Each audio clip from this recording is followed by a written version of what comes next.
nazif can oğlum,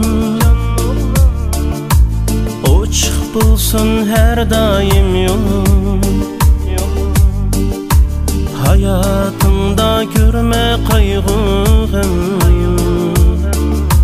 külüp жүрgün sen oğlum herdem. Sığınışqa tolar жүрgüm, Jıraqlarga ketsem can oğlum.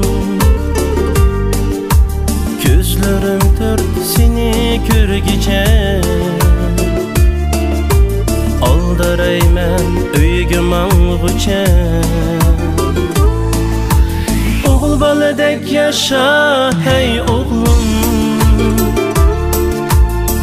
İki kılmay kan sözünü.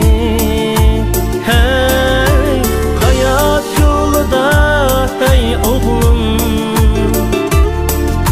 sürünmey tapqan özünü.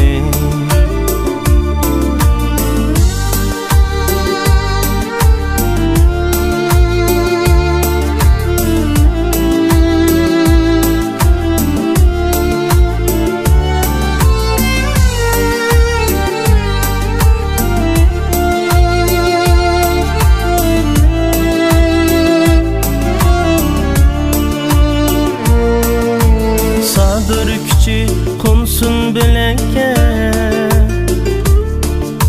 cesareti tulsun yürekке. Bolma hergiz namertin xili, sende bulsun oğuzның dili. İradilik tulsun qinanğa, sadık canla bulsun yanında.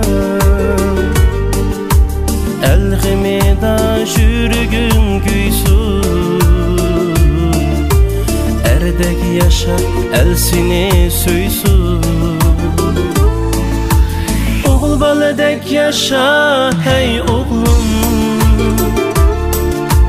İki kılmay kan sözünü. Hey hayat yolunda hey oğlum, sürünmey tapqan özünü. Oğul baladek yaşa hey oğlum, İki kılmay kan sözünü. Hey hayat yolunda hey oğlum,